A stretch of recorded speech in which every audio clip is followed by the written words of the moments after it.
start right now, and I'm going to say good morning to you, Wilbert. I hope you can hear me over there. Good morning, Simba. Good morning, My listeners, wherever you are. my apologies, Wilbert, that earlier on we could not connect. Somehow our sound signals were terrible. But here we are. Wilbert, You learn something every day. absolutely. Well, it's a Sunday morning. It is the 23rd of August today. Nazindi 23 Nyama Fufu Gorera 2020. And we're looking into the top and trending stories here. Our viewers, readers, and listeners. Yesterday we had Honorable Job Sikala getting and attending his court hearing at the Harare Magistrates Court, and then later on being sent to Harare Remand Prison. And there's a story that came out around the arrest, how it was done and the like. And you all know that it was Zimai that broke that story. Takaita break nyaya iyo tiri panapa Zimai. This is how dramatic everything happened, transpired literally in the live. That's when we're interviewing Job Sikala as well. But we're going to be talking more about that shortly. But we'll go straight into other main national news. And here we are. The African Union has suspended Mali. African Union, it has suspended Mali because of the coup. What happened in Mali? We've got a 25-year-old colonel who conducted a coup in Mali. And Keno waita coup yake. What happened was African Union later on issued a suspension on Mali. Wilbert, what do you see? Are there any take-homes for Zimbabwe here in this Mali situation? Shoot. Well, the African Union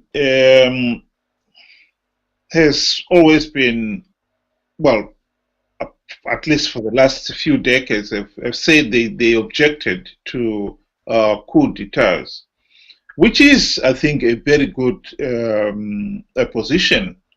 The only problem there the African Union has had is that they've not been consistent. Again, I think some of it is their own making, because if, like we had in Zimbabwe, we had a government that had been rigging elections, one of the reasons why many people in Zimbabwe came out in their hundreds at least following the November 2017 military coup, is that they saw it as the only way of getting Mugabe out, because they'd been rigging elections. So in this particular case, even if the AU had come out and said they objected to the military coup, they would have found themselves speaking the opposite language to what the ordinary Zimbabweans were speaking. Because if the people supported the coup, because they saw it as the only way out, you know, and I think that is where the problem is. The way I've seen it on television, there are people, ordinary people in Mali, who did come out in support of the coup. It's because they were struggling to have a meaningful change of government. This is one of the problems we have had in Africa. But to come back to the point of the coup, we have got to get over this. We cannot keep on having military coups. They are not the solution. They never bring up any democratic changes. You're just replacing one dictator for another. You know, and people are so desperate for change that they think that getting rid of the old one, regardless of whether you're getting a new dictator, is better, which is a pity, because we're just going round and round in circles.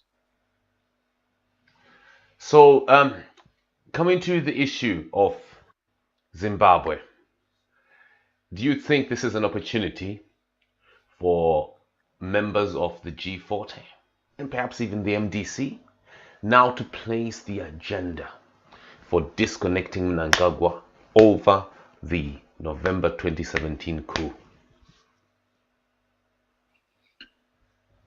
Well, revisiting it is going to be very difficult. And as for G40 itself, like I said, people desperately were keen to get rid of Mugabe. And if G40 think people maybe now, even now, they would wish Mugabe back, forget it. People don't want a dictatorship. I know, but the thing is, things got messed up. Our country is in a mess because of that coup. Is that not a fact? Yes, of course, we know the elections were held. We had brutal elections that messed up our country. We know that further messed up our country. We know that Zimbabwe right now is the product of a brutal military coup that has created all this chaos. It is. That is precisely the point I'm making here, that a military coup was not a solution. I think, if you could remember correctly, Simba, on this platform and many other platforms, I am one of those people who said the military coup is not a solution. And we should see the November 2017 military coup as an internal thing, a ZANU-PF thing, where people should have said, you can have your own fight, but we want a meaningful democratic change. And therefore, they should have never supported that coup and demanded for democratic change. But the main problem is that is where I'm saying, that is where we have got a catch. We had Mugabe for 37 years. And clearly, because when failing to hold free and fair and credible elections, we had failed to remove him from office. And the coup seemed to be the only way to remove him. And that's why many people still felt, well, at least we are getting rid of Mugabe. But that is where the trap will keep falling into, where we end up with a situation where we have just removed one dictator and got another one without any meaningful change. That is where the problem is. It's a catch-22. Someone is asking a question here. So what are the repercussions of being suspended from the African Union? Well, the repercussions are that hopefully the pressure will be mounted on Mali to come back to a democratic system of government as quickly as possible. Particularly, so it means Mali is not going to be allowed. It's going to be accepted at meetings such as the African Union meetings in Ethiopia. Mali is not going to have any. Is perhaps likely not to be accepted even at the United Nations. So Mali is going to be like a rogue nation. It's going to be regarded as a rogue nation. There are obviously business repercussions to that, economic repercussions to that, because no one is going to trust. No one is going to trust a country that has been classified as a rogue state. I think the African Union on its own doesn't have much economic power to really impose sanctions on Mali, but admittedly, the economy of Mali is not very good either, so any disruption will probably be felt. But also, considering that Mali is a landlocked country, if all the African countries start making it very difficult for things to go out and come in, that would also be a part of the pressure. But also as the AU, if they were to take it up with the United Nations, that could also mean the international community to come in with also added pressure. But the problem with Mali is at the present moment, it has been politically unstable for a long time. So you've got to be very careful that you do not put too much pressure on the country and it collapses completely and becomes an even bigger problem. The problem here is that Africa itself has been slow in imposing its own rules. This issue of free, fair, and credible election is absolutely vital for political stability and economic development. if you do not enforce free and fair and credible elections, then the people become frustrated with a situation where they feel they cannot change anything. You know, they resort to street violence, and in this particular case, when there's a coup, they support it. And if you recall, this is not the first time that Mali has had a coup. And so you say to yourself, well, they've been here before. What did the last coup solve? And you find out it didn't solve anything. You know, they are still in the mess that they are in. This is where the problem is. Africa, I think, needs to be honest with itself and saying when you say we want free and fair and credible elections, Africa should be the first one to say the elections you held are not free, fair, and credible. Wow. Let's move on to the next story here, Wobet. Right, Jacob Mudenda to face a special anti-corruption unit. What's happened to Jacob Mudenda? Well, bet that's your department. Guess what? Jacob Mudenda here, we're told in this story, it was covered in the Zim Morning Post, and it said that Jacob Mudenda received land, I think 30,000 square, something. Let me just check here the exact figure. He received land which was for free, for land resettlement. And he didn't do anything to that land, and then suddenly sold it to Zesa, and then all of a sudden, in no time at all, title deeds were created for Zesa. He got over $500,000 for that land, and then, things in Victoria Falls, and then suddenly, Wilbert, yeah, the man is $500,000 rich, and he walks away. He sold this same land that never belonged to him. Is the government? But who will arrest Mudenda? Let me ask you, Wilbert. Who will arrest that man that I was in the same hotel with in Serbia? Tell me. Well, if the story is out that you sold the land for, did you say $500,000 or $1 million US? $500,000. $500,000. That's a lot of money, particularly if he paid nothing for it. That is corruption. And in this particular case, he may find himself in serious trouble for it, because this ZANU-PF government wants to be seen as dealing with corruption, when in reality, of course, it's not, because the biggest corruption is actually the wholesale looting that has been going on in Marange and Chiazwa. That is the biggest corruption. Most people think of some of these corruption in Zesa. Yes, they are important. Yes, they matter a lot. I mean, $500,000 is a lot of money. And particularly for an organization like Zesa that has been financially struggling for all these years, power cuts and so forth. So it's a lot of money. So if this going to be charged, the only thing is probably he may find which is not maybe strongly connected to escape punishment, because there are some who are untouchable, but there are others who, if you get caught in this corruption, you may find they'll make an example of you. So he may find himself in deep trouble for that. But to be quite honest, in this particular case, those are some of the things that every Zimbabwean should condemn. You got land for free. Now you want to sell it for a fortune. What did you do to it? It did absolutely nothing. This is one of the problems that we have had in Zimbabwe, where the ordinary person is being ripped off and ripped off again and again and again. Because some of these people you find they were getting farm, you may find it may not have been the only piece of land he got. This could be, you may have another farm as well, and he was getting some of these other loans for buying equipment and so forth, farming inputs and so forth. So these people have been really robbing the nation blind.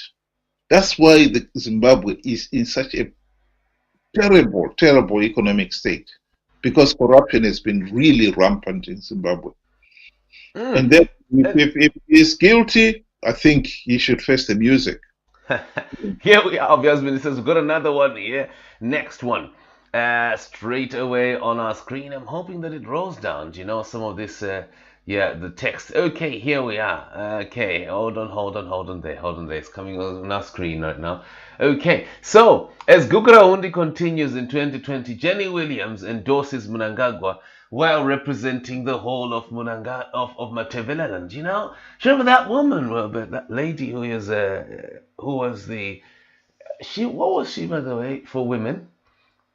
Jenny She was one of Williams. the women of Zimbabwe Arise. Women. So what happened to those women? They- Because right now we see her, she's saluting a man who brutally killed thousands of people in Mateveleland, a man who is oppressing people right now. We've got people, come on, Wilbert. Tell me, what are you seeing?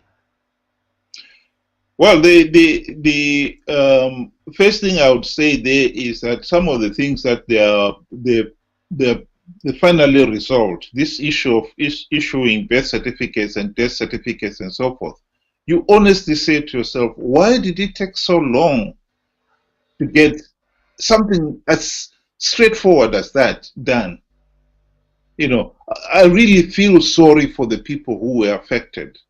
I don't know how the details of how they were affected, because if you are looking at somebody having no birth certificate, I know Zimbabwe officials can become very difficult. They want you to produce a birth certificate if you want to get your ID. So if you don't have a birth certificate, you don't get an ID. If you don't have an ID, you are in serious trouble. You can't travel, you can't do a lot of other things. So in this particular case, I don't know the full details, and I don't know how many people were involved. But one has got to ask, why did it take so long for some simple thing like that to be done? Surely you could have asked, authorized people to write an affidavit to say so and so had died during the troubled times. But why it took so long is unbelievable.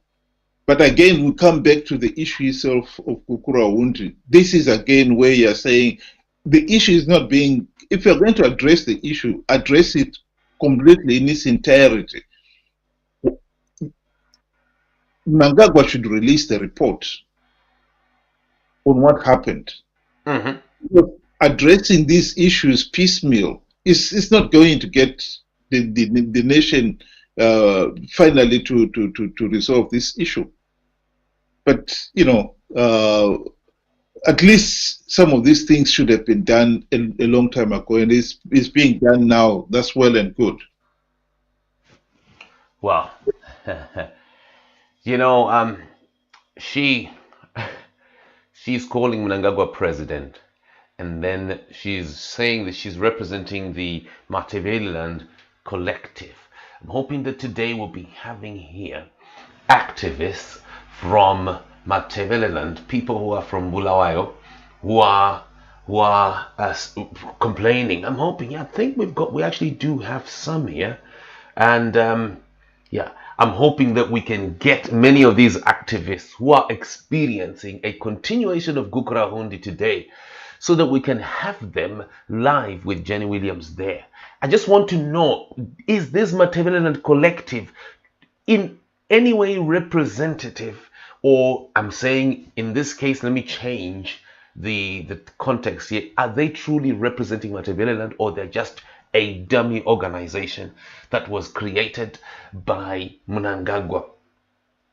I'm literally sending out invitations right now to many activists who are around Mateveleland. We've got Nyasha Gwadzemba, we've got Hanana, we've got so many of these. Some of them are literally on the run right now, Wilbert, experiencing a continuation of Gukuraundi style attacks on that region. And Wilbert, we're also seeing Gukuraundi even in Mashonaland, aren't we, Wilbert? Right now. Well, the whole point of SANU-PF using violence and intimidation has never stopped. Gukuraund was the beginning of it. It helped only to force PF SAPU to join up to form, so that Mugabe had the excuse now to form the de facto one-party state. And once the one-party state was established, all other opposition parties were always considered to be an enemy of the state. And therefore, then the abuse has been directed at anyone else who was in the opposition or a critic of the regime. That has never stopped. And there's been an official policy, isn't it? There's been an official policy that anyone who opposes Mnangagwa's, anyone who criticizes him, must face death, and people must face mass death. So I'm sending out an invitation around here, Matabeleland, for people who are, we know, they're activists, and they're being hounded. Some of them are on the run, so that they could participate here in a discussion today. We would like to bring in Jenny Williams. I want to understand this Matabeleland collective. Who are exactly are they standing in for here? At a time when we can see Gukuraund continuing not only in Matabeleland, but even in Mashonaland. We are seeing those type of attacks right now. So let me just check here. Right, just circulating here around the community. Okay, our viewers, readers, and listeners, here's the next story. Right, we're taking a wee bit long. We apologize here. We're supposed to be short and sharp, short, snappy, and sharp. Okay, right. So here's the next story on the screen. Let me know if you can't see it over there. Right, and the Fortune Chassis to be arrested in 72 hours. Chassis, Fortune Chassis. But Wilbert, but this man has suffered a lot, hasn't he? Well, he's a SANU-PF, one of the SANU-PF leaders. I think we tend to make the mistake of being sympathetic to anyone who becomes a victim of the regime. These ZANU-PF Wilbert. Do you remember Mazaya and Dr. Mai? Yeah, but when you compare him, sorry, when you compare him to the ordinary Zimbabwean, these ZANU-PF people have been living a very comfortable life. You know, I find it very difficult to really sympathize with some of these ZANU-PF people. Yes, some of them may be in trouble because they just happen to be in the wrong basket. You know, with all these factional wars going on in ZANU-PF, a lot of them have found themselves wake up one morning and find that they're in the wrong basket, you know, in the wrong faction. So they've been victimized. But I would not want to, I don't know what he's going to be arrested for here and whether he has done anything, but I would not put it beyond ZANU-PF leaders for being corrupt. They are corrupt. You know, some of them have turned a blind eye to vote rigging, for instance, because they were benefiting from it. And this is what has landed us in this mess. So to sympathize with ZANU-PF leaders is something that I find very difficult to do, because these are people who, most of them have benefited from the system, from the corruption, from the vote rigging, from the oppression, from the looting. You know, it's just that they may find themselves like some of our G40 friends who are now on the run. They just woke up and found they were on the losing side for a change. But I don't know what he's going to be arrested for, so I really can't comment on. You know. Well, let's wait and see. Let's wait and see. Kamira says corruption, and we also had Ziambi mentioning Chasi there, that he's gonna be he was fired over corruption. And Zagafaiwa over corruption issues, Chasi we are murkona.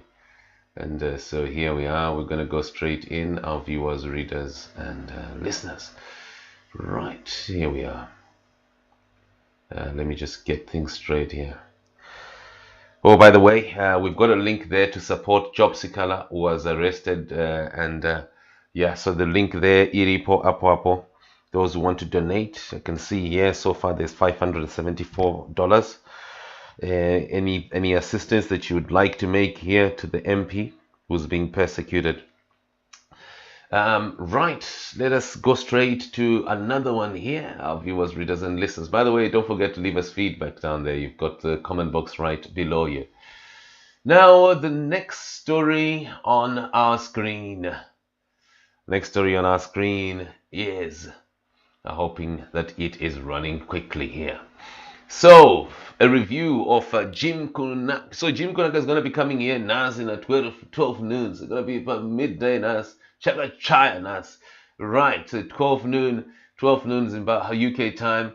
Jim Kunaka will be here, our viewers, readers, and listeners. Jim Kunaka is one of those guys who was accused, the youths who were accused of allegedly betraying he was accused of betraying Job Sikala, leading to his arrest. Police storming the property where he was staying in Harare two days ago. And then let's go to the next story. The next story, which is our last on our screen here. Did Sarkozy with Stephen Chuma disclose too much in interviews? Well, I don't know if you remember this one. The young man who was accused by the Honorable MP and his wife as he was being arrested, as he was being taken into Arrest Central Police Station. Sarkozy, did he disclose too much in the interviews? And we had people also, some people were saying, Simba, you shouldn't have interviewed him. You should have just let it just go. And they said because they feel that Job Sikala was just disturbed. And he was vulnerable. So Simba, you shouldn't have just interviewed him. You should have just Ngonyarara. And yeah, what do you think, Wilbert? I don't see what you did wrong there. You know, the name itself was already out from Job Sikala himself, and when you interviewed Sarkozy, if he didn't want to comment, he was free to say, "I'm not free to comment." So if he agreed to be interviewed, there's nothing wrong. Nothing wrong with that. And I think people just, I don't know. Sometimes some people don't want to censor too much. You know, if we're going to have freedom of expression, we have got to allow people to speak and to speak for themselves. You know, in this particular case, who are they trying to censor? You, or is it Sarkozy, or is it Job Sikala? You know, I'm not sure because, well, this was said in a live broadcast. So it was literally a live broadcast that his name popped out. He popped out several times from Honorable Sikala himself. It popped out from his wife, popped out also from an aide, Honorable Sikala. And the allegation there, Wilbert, is very serious. You know, Kunzi, you betrayed me to the ZRP. I could be killed. You did it. Dear Rita. It's very serious. And what I tried to do was to bring him, Sarkozy, together na Mai Sikala, so that nyaya itange kugadziriswa. Ikananga kwanza kugadziriswa. If it can be fixed at the earliest opportunity, so all of them, both of them, and any other persons here, they converge yobayango dilo nayo yakadaro before things flare up. But some people are saying during that intensive which he shouldn't have said. And I've just been going through that video and everything here, and I've compiled a list of things that I could pick up. I'm literally drawing here everything. And what I have here is number one, that they've been together with Jim Kunaka, and that there are other youths with him who have been with them here and there. and that his own rent is paid by Job Sikala. Number 4, that he has been with Sikala all this while for a very, very long while, since last year. Number 5, that Jim Kunaka has been having a CID officer visiting the property, according to him, that is Chuma. And then there was another detail which he revealed there, Kuti. He's got a pregnant wife, when he was now expressing, as trying to say, look, why would I betray Honorable Sikala? So 6 things here that he said, Wilbert, that I could pick there. And I'm just asking there to those who are saying, look, this was too much information. What is it that is new here, which is not already known in the public domain, which is not already known by the system? I'll quickly throw here that we have had programs before here live on Zimai where Honorable Sikala would bring in Jim Kunaka live, would bring in Sarkozy live, would bring in Tenengamu live. So what is new? What is new? What is new in it being known that Sarkozy's wife is pregnant? What is new there to the system, to the public? Okay, but what is new apart from the confession by Sarkozy to Sikala and to his family that he did not betray Honorable Job Sikala? I mean, Wilbert, I don't know if you heard anything else here from the interview, from the discourse, which I didn't hear, which you perhaps feel that is new content, which should not have been expressed in an interview. Well, I mean, if somebody's going to say, "Oh, you shouldn't have said you said too much," ask them, what is it exactly that you object to? We can't keep on arguing over a vague thing like, "Oh, you said too much." What is too much? People do not. I think Zimbabweans, the problem with them is that this is a ZANU-PF culture, actually. You really do not believe in freedom of expression. This is Job Sikala who said it. This is Sarkozy who said it. Now, what is wrong with them exercising their right to express their views? And what is wrong with you interviewing them? Like I said, if they didn't want to be interviewed or they didn't want to answer the question, all they would say, "Oh, no, I'm not going to answer that question." That's fine. But to start saying, "Oh, no, Simba, you asked too much, you revealed too much information." What is too much information? I think this is, again, one of those situations where I think some of these people, you've got to confront them and ask them, be specific. What is it you're complaining about? Well, I'm asking for people here, anyone who feels here, "Oh, this should not have been done." Munhu anogona kutovengwa, mukomana uyu mwana uyu yanga achizotozovengwa nemhuri yekwavasikala nekwesoko. Iko zvino right now apuwa mukana wekuti agadzirise, aconnecte navo, pakanganiswa ndepapi, and especially for him to cry. What's wrong with him crying? Yes, of course, some people were saying, "You know what, you should have just cut when he was crying." Like, okay, look, well, thank you. Yeah, but I did what I could, but he's the one who wanted to do this, wanted to express. And most importantly, if you notice in that interview, I also, did you realize, Wilbert, I actually brought Sikala's wife.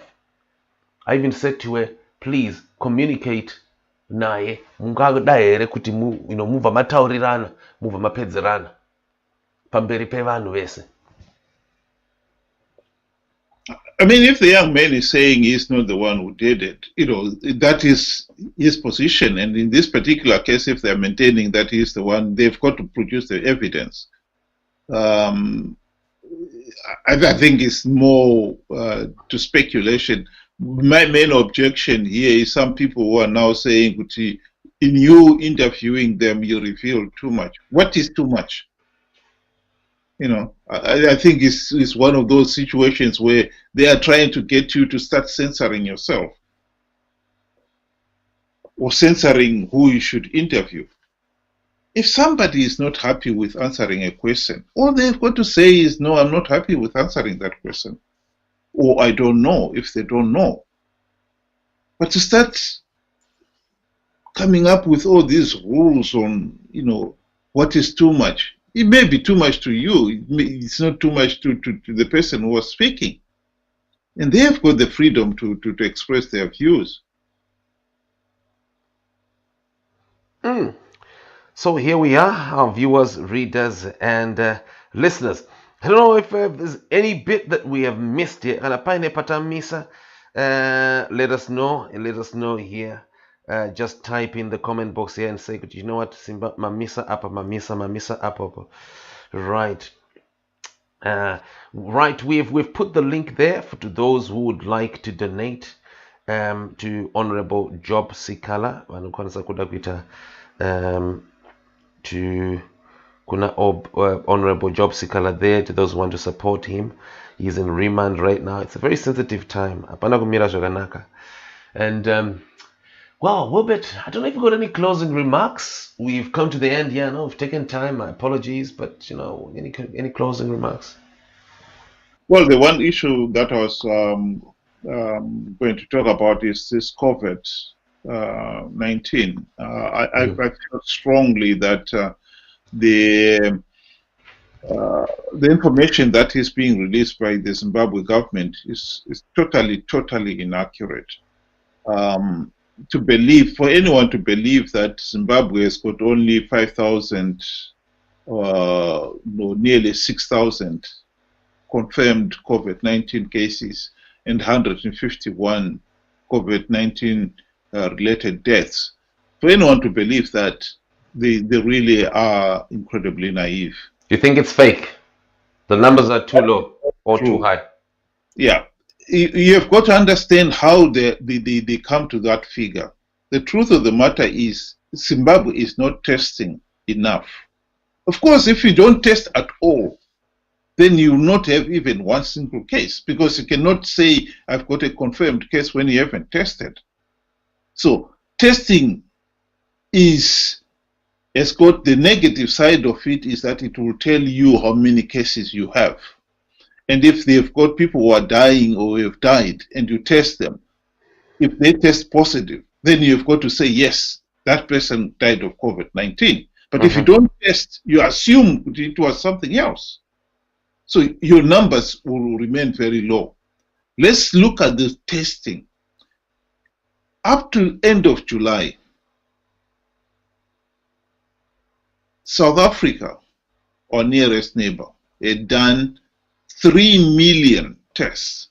Yes, South Africa's population is bigger than ours. It's 4 times as big as Zimbabwe's. So we should have done a quarter of that. A quarter of 3 million is 750,000 tests. And you find what is always done in that period was 145,000, which is about 20% of the tests. So if you're not doing any tests, you are not following how many people have got coronavirus and how many people have died of coronavirus. The biggest problem with that, this is why the World Health Organization has been emphasizing that you must test, you must trace, and you must track. Because when you know who has got coronavirus, that's when you can turn around and say, you must go on isolation. Even if it's you and me, Simba, if I have got coronavirus, I'll tell you I've got to go on self-isolation. For the simple reason that I don't want to spread it to everybody else. But if I don't know that I've got coronavirus, I'll still continue interacting with people like yourself, everybody else, and spreading the virus.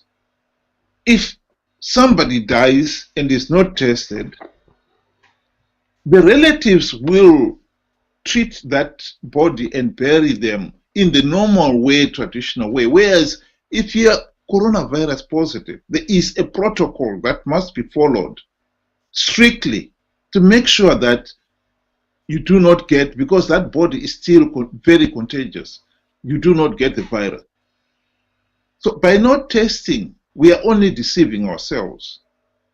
I think a lot of people know of many people who have died and they had all the coronavirus symptoms. But because they were not tested, they cannot say conclusively, yes, X had coronavirus. But the problem with that is because we keep on treating people with coronavirus as if they are okay, we are spreading the coronavirus. This is a tragedy, and Zimbabweans should wake up to it.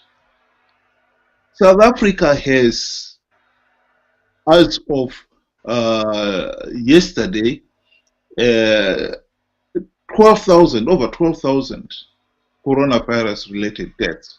12,000. Zimbabwe's population is a quarter of that. And if we were testing as much as South Africa was doing, we should be also looking at maybe 3,000 deaths. That is the reality of it. South Africa has got 600,000 confirmed cases. And South Africa's testing regime is nowhere near what other countries like Singapore and South Korea were doing.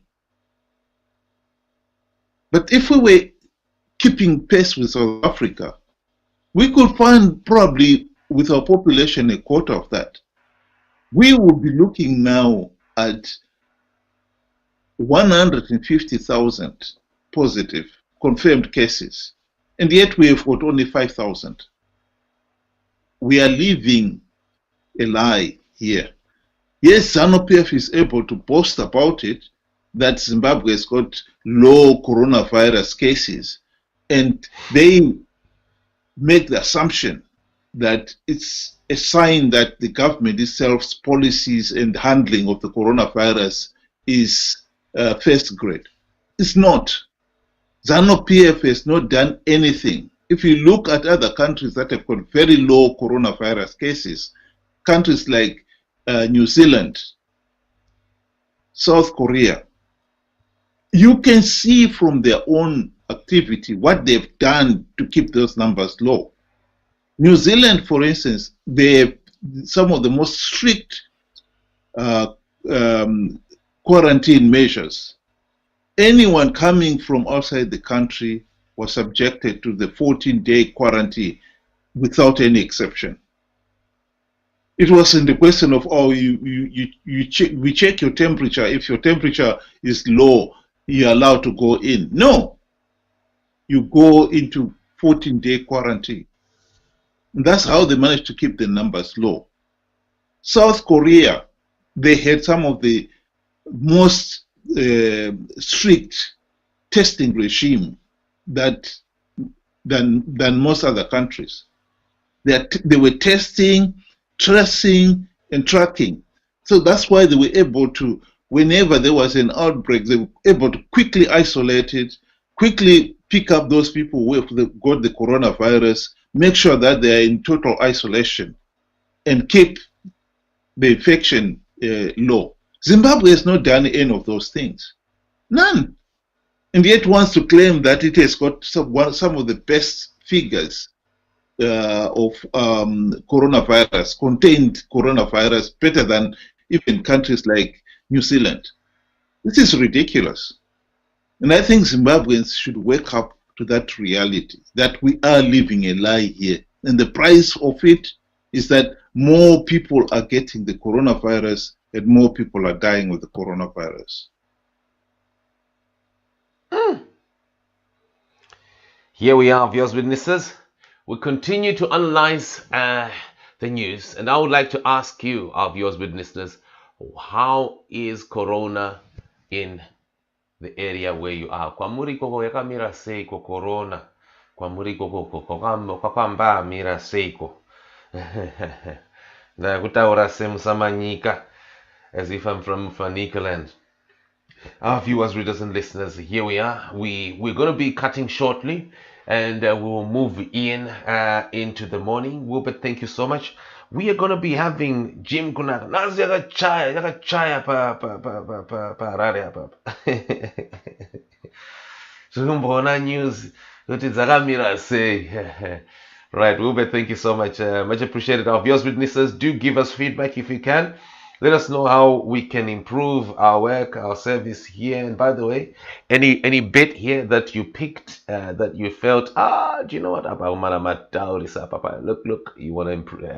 Do type in per comment box up or drop us inbox. We shall be cutting shortly. Our viewers, readers, and listeners, those who are coming in right now, do click the share button. Also click review. Review. That kind of helps us. A very good morning to you and strength to the Zimbabwean people, even those